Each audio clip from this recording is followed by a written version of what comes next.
is, for example, compared with also memories can play a role. I will give you an example in a few minutes. And then finally, we can have a response, we can react, and this is of course called the motor output. Then also a general thing, how can we divide the nervous system?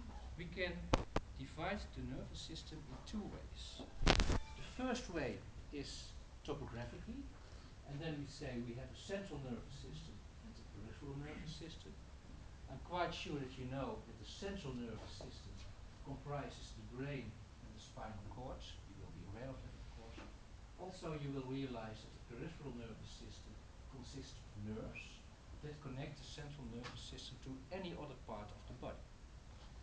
But another way of making a division in the nervous system is functional. And then we can distinguish the somatic, or if you wish, voluntary nervous system against visceral or autonomic nervous system. But please realize that these two divisions are actually intermingled, because both somatic and autonomic nervous systems have parts in the central nervous system and also in the peripheral nervous system. So the somatic or voluntary nervous system is directed to the outside world. For example, if we see a glass of water or beer, even better, we see a glass with some fluid, then this is sensory input. It reaches our brain and we see a glass, we see a fluid, we see some color of the fluid, and maybe we have even a little bit of smell of the fluid. And then it is compared to what we know, because we have seen this fluid before. We know, oh, this is a glass. That is what is in the memory. We see it is a fluid. And perhaps you realize, oh, it's warm outside, I'm thirsty. This is all integration is taking place, and then the response can be, I want to drink it. So then integration is taking place, and we give signals to the muscles to take the glass, bring it to our mouth, and drink it.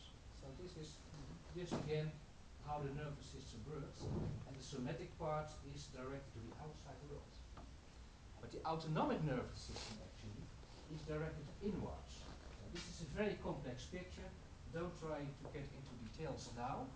It's just about a general thing. I think these words are even more important, because you can say that the autonomic nervous system regulates and coordinates the functions of the internal organs. And therefore, it's important in keeping a so-called homeostasis. Do you know this word? Homeostasis in the body. That everything is fine, actually. To say it simply. It is not doing it alone. It also needs the endocrine system. Also hormones are interacting. But the autonomic nervous system is cooperating in maintaining homeostasis. What does it actually mean? It means that the autonomic nervous system regulates circulation, respiration, which is breathing, digestion, the neurogenital functions, and also body temperature. But then, of course, you know that a nerve should innervate a particular structure, like a nerve that, for example, innervates my biceps muscle. So the nerves, the parts of the autonomic nervous system, should supply particular structures too. And there are three kinds of structures that are innervated by autonomic nerves. First, we have smooth muscle cells. You know you have striated muscle cells or smooth muscle cells. So smooth muscle cells are, for example, in the walls of organs or in the walls of blood vessels.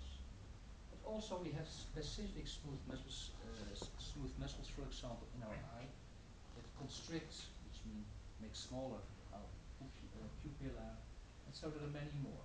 So first, smooth muscle is supplied by the autonomic nervous system.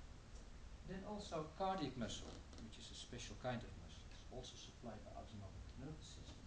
And finally, glandular tissue like the salivary glands, sweat glands, lacrimal glands, so it's also supplied by the autonomic nervous system. So to summarize, the autonomic nervous system supplies these structures, and by innervating these structures, it can regulating the function of our internal organs.